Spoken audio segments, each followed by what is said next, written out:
During a family dinner with my parents, I received a text from an unfamiliar number. Get up and leave now. Don't say anything to your parents. I chose to obey the message. And that's how I found out the truth. The very next day, the police were knocking on their front door. What's strange is how completely ordinary everything felt right before it unraveled. I hadn't expected hugs, warmth, or anything emotional, but I definitely wasn't prepared for what actually unfolded. Something that in retrospect feels like the most dangerous kind of trap. When life appears normal, you let your guard down. That's when it catches you off guard. I walked inside and my mom immediately called out from the kitchen. We're just about to eat. Come on in. Come in.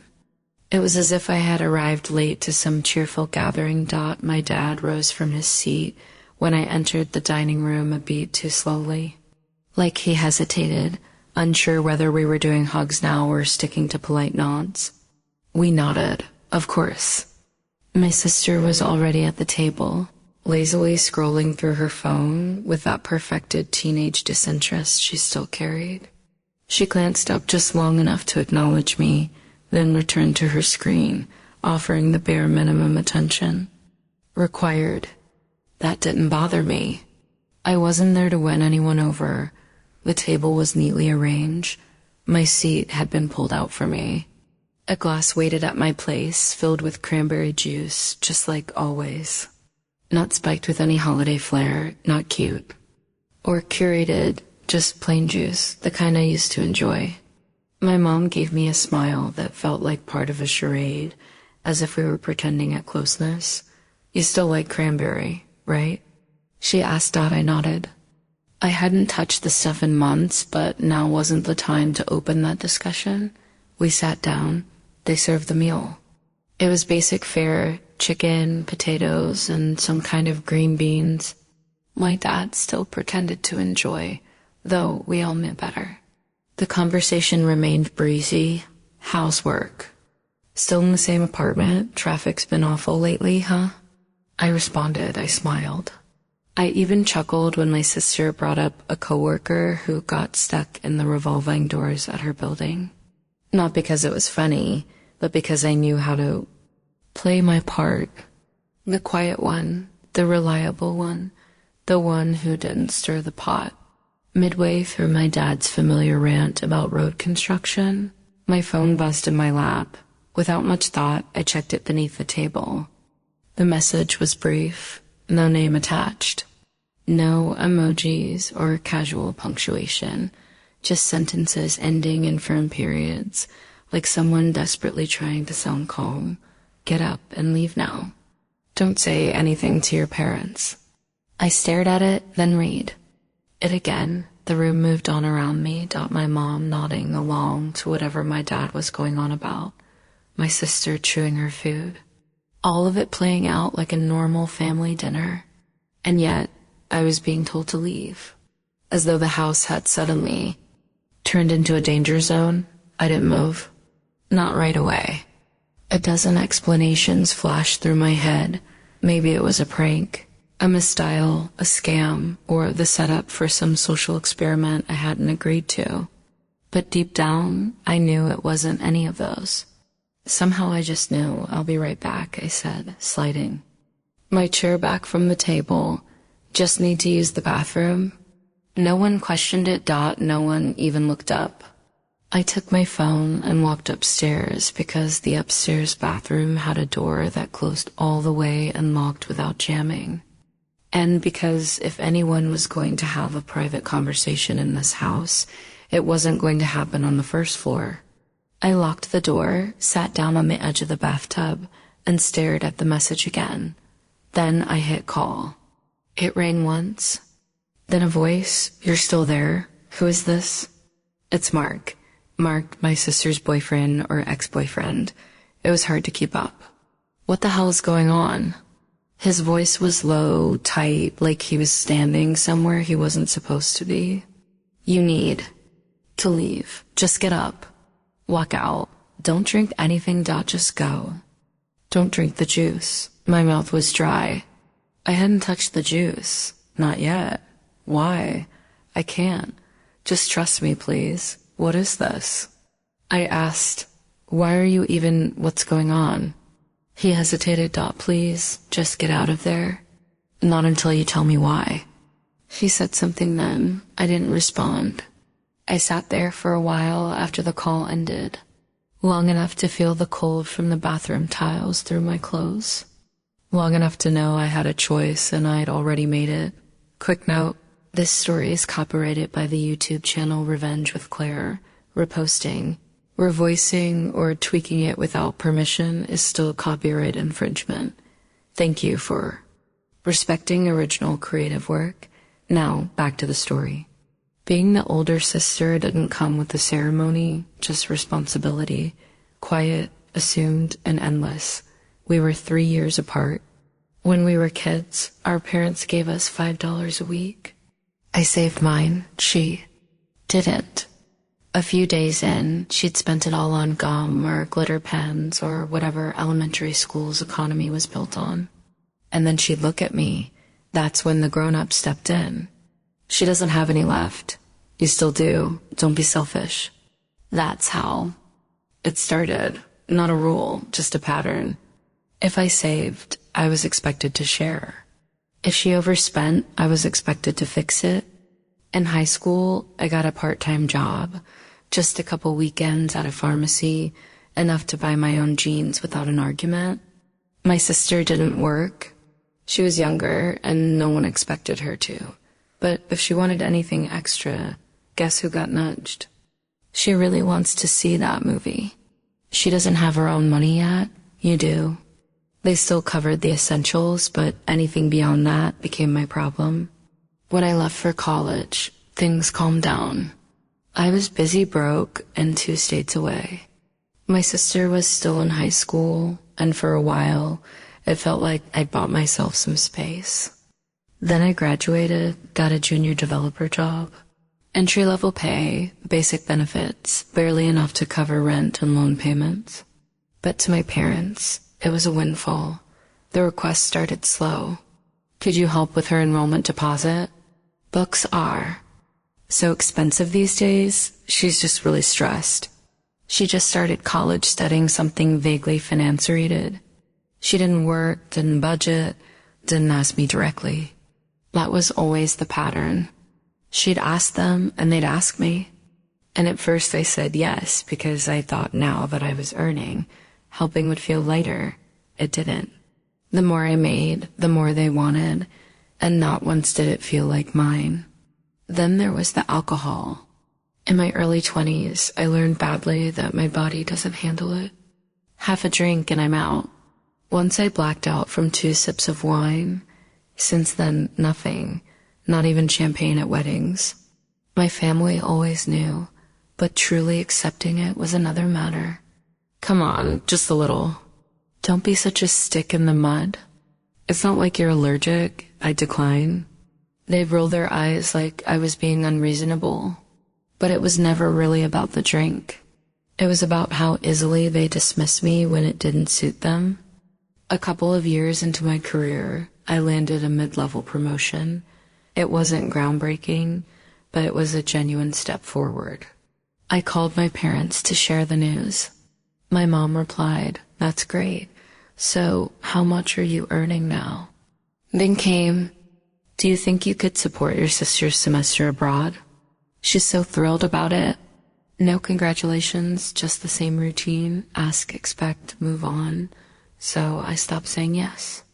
There was no big speech about drawing boundaries. I just quietly stopped. No more just this once. No more treating my bank account like a communal pot. Maybe I'd still grab her a coffee now and then, but the role of sponsor retired, and then came the silence. No texts, no phone calls, just that heavy quiet that somehow still felt loud, like they were punishing me with their absence. Weeks passed. Then the quiet cracked open. Your sister needs help. It's serious. They floated a number. $12,000. They wouldn't explain why. Only that she needed it, that I could afford it, that I was her sister. I refused. They kept pushing, so I called her directly. And that's when the truth came out. She'd been gambling. She'd lost. Now she owed money. Money she couldn't pay. She was in finance. Now, if this got out, it wouldn't just cost her a job. It would end her career. No one hires someone with a gambling record in this field, she said. If people find out, I'm finished. I asked, has this happened before? She didn't respond, but I didn't need her to. I told her flat out, no, not later, not part way. Just, no. I've been helping you for as long as I can remember, I said. But this, I won't cover it, not this time, not ever again.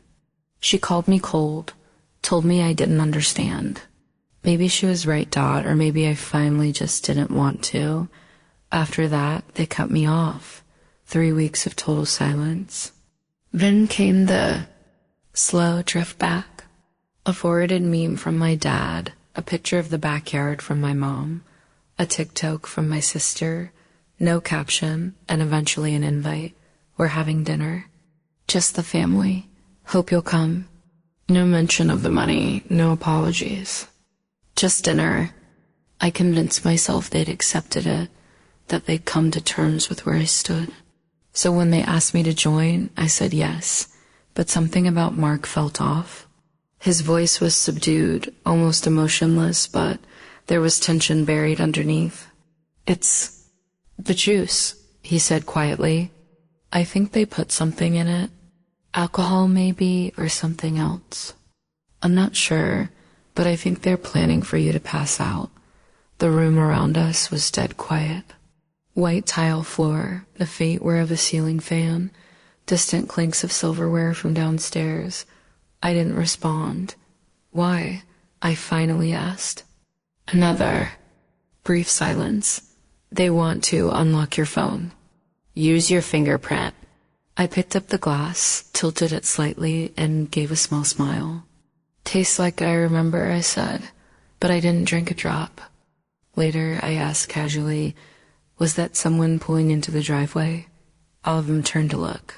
That's when I quietly slid the glass beneath the table, angled it, and let the juice trickle out into the carpet. Not the whole thing, just enough. To sell it, it soaked in quickly. Just feel weird, tired. My mom leaned in. Her eyes were all softness and concern, like we were playing a new game now. You okay? Yeah, I said. Just a bit woozy. I think I need to lie down for a minute. No one hesitated. They helped me to the couch like I was precious, like they were caretakers, not thieves. I lay down, closed my eyes, tried not to think about how fast my heart was beating. Just breathe even. Slow, don't flinch up. The couch cushion was warm under my shoulder. Someone draped a blanket over my legs, and then I heard it. Is she asleep? My mom whispered. Yeah, she's out, my sister said. Okay, my dad replied. Let's do this quickly. I heard the sound of my phone being picked up, then something worse. Fingers curling around my hand, my thumb being lifted gently, but with purpose, my skin pressed against the sensor. A pause, then a faint vibration unlocked. There was something quietly horrific about it. The casual coordination, the fact that they didn't hesitate, they just did it, Dot, okay?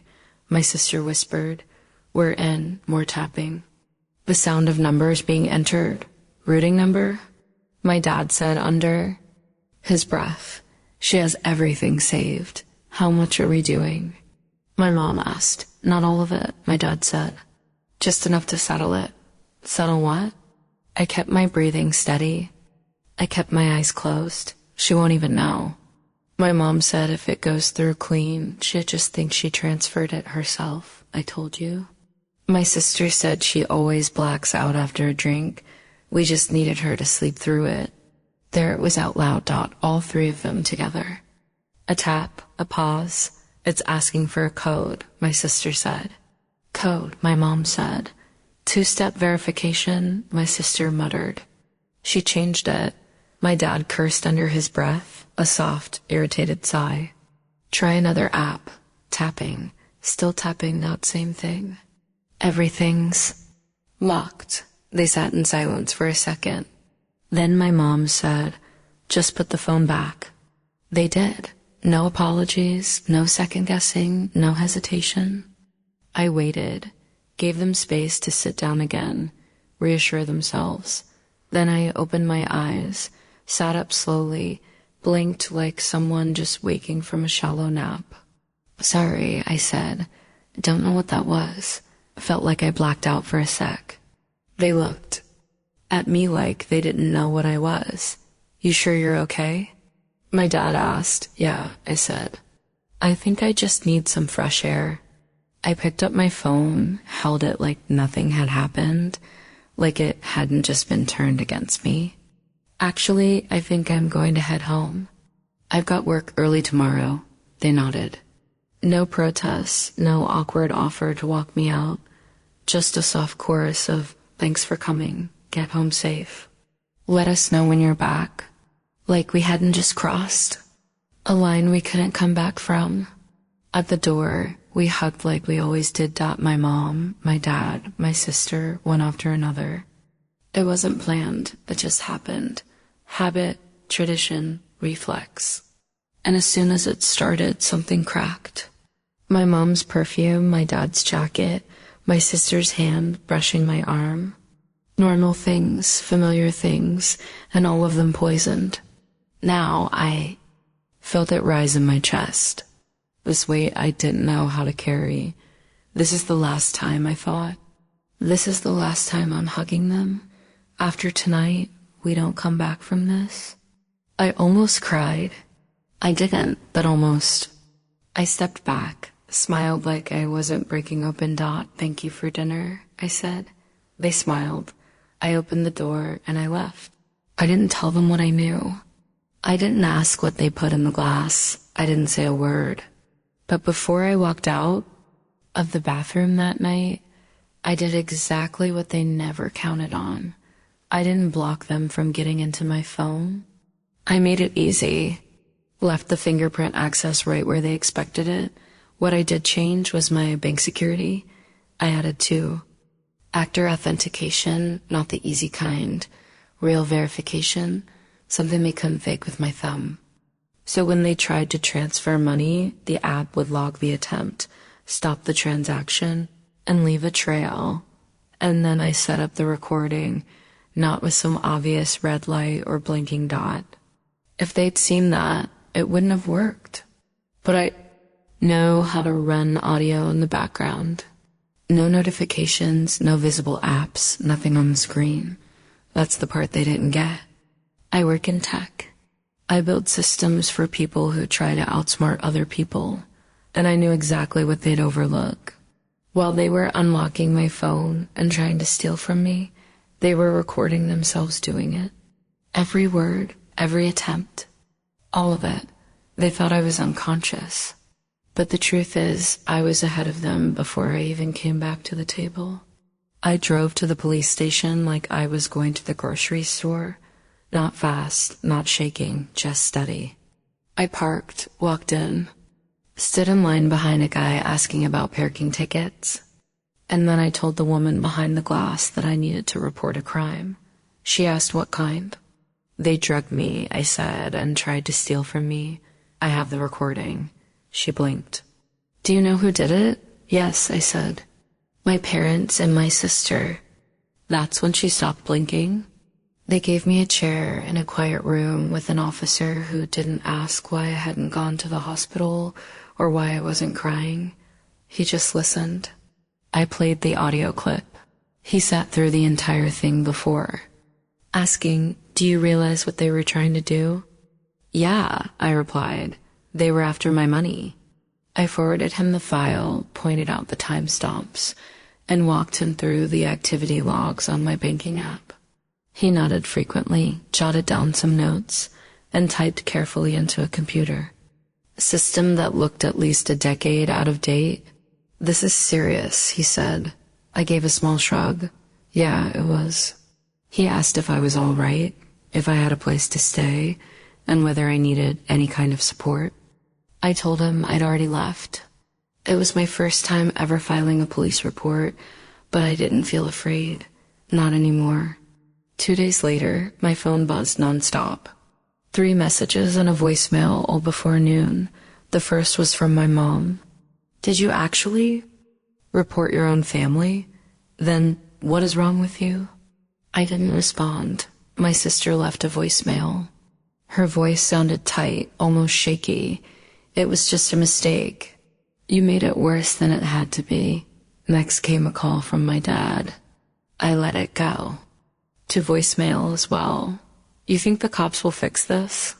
He said, "You're going to destroy everything. You don't do this to your own people." I texted back one time, "You drugged me. You tried to rob me. That's not family. That's a felony." Then I blocked them, all of them. Mom, dad, my sister, group chats, every contact, even emergency bypasses. I changed my phone number, rewrote my will, froze my credit just in case. I thought cutting ties would sting more, but it didn't. It felt like I could finally breathe. They didn't contest the charges. Not after the audio, not after the bank attempts sensed perfectly with the timestamps. Not after the detective said, "We can handle this, the easy way." Attempted fraud, biometric misuse, conspiracy, administering a substance without consent. All 3 of them together. The recording said everything I didn't have to. They got probation, 1 year, fines, community service, no contact order, no prison time, but the stain remained. I never reached out, never asked how things ended.